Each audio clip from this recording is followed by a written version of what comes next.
Good morning, students. In last video, we discussed about transportation in human beings. Now we are going to discuss about transportation in plants. Plants make food in their leaves. For that they need carbon dioxide, which they are getting from the atmosphere, sunlight and water. They get water from the roots. Now, how do these plants transfer water absorbed by the roots to their leaves?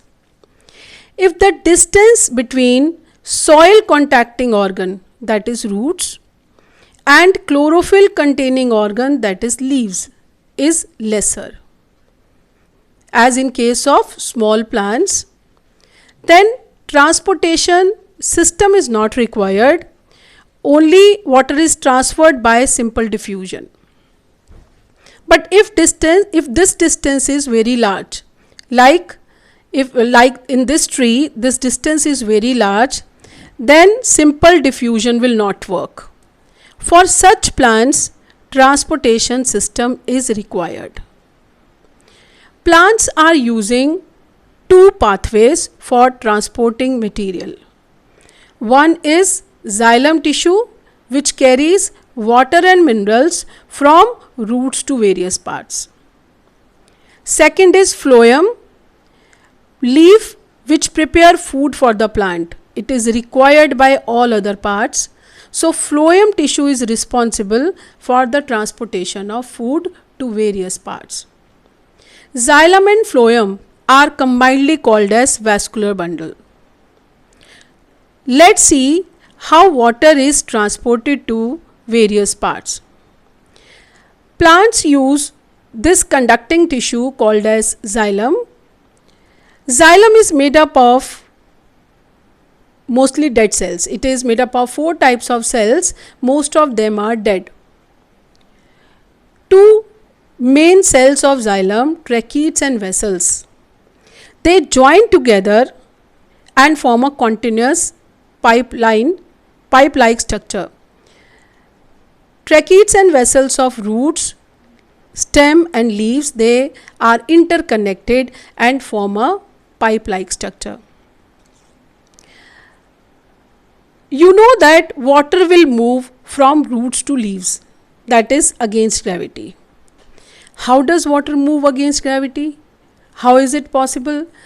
Gravity के against जाने के लिए this water will move against gravity. It is not possible on its own. Some force is required for that. Some suction pull is required for that. So there are 2 types of suction pull working. One is called as root pressure and second is called as transpiration pull. Let's discuss what is root pressure and how it works. Cells of the roots take up ions from the surrounding. Surrounding means soil. Soil is already containing water and mineral salts in the form of ions. So these ions are taken up by the roots. More ions are present in the soil as compared to roots. It means there is difference in ion concentration. So to eliminate this difference, movement of water with mineral salts taking place from soil to roots, from higher concentration to lower concentration. Because of this movement, a suction pull is created. This suction pull is called as root pressure. Because of this root pressure, the movement of water takes place. Water moves in upward direction and a column of water is created. This movement of water from soil to roots take place by the process of osmosis. This is called as root pressure. This root pressure is not sufficient to carry water up to that height. You can see that leaves are present at this terminal end also, and they also need water for photosynthesis, and this is not possible that root pressure is not sufficient to carry water up to that height. That's why one more force is required, which is called as transpiration pull. Transpiration, what is transpiration? Transpiration is the loss of water in the form of water vapor through stomata present on the leaves. Transpiration takes place in the leaves, and due to that, water evaporates in the form of water vapor. Due to this, concentration of water and ions decreases here. At this end, concentration of water decreases. Again, concentration of ions is more at lower side, so the movement starts from lower part to upper part.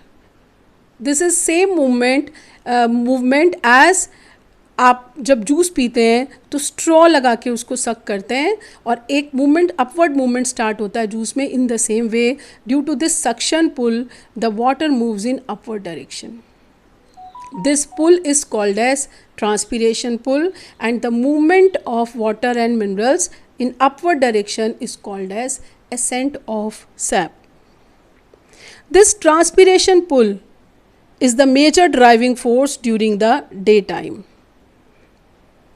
Although during the daytime root pressure as well as transpiration pull both are working, but this transpiration pull is stronger. That's why this is the major driving force during the daytime. But at night there is no transpiration, stomata closed at night, so no transpiration is there, only root pressure is working at night.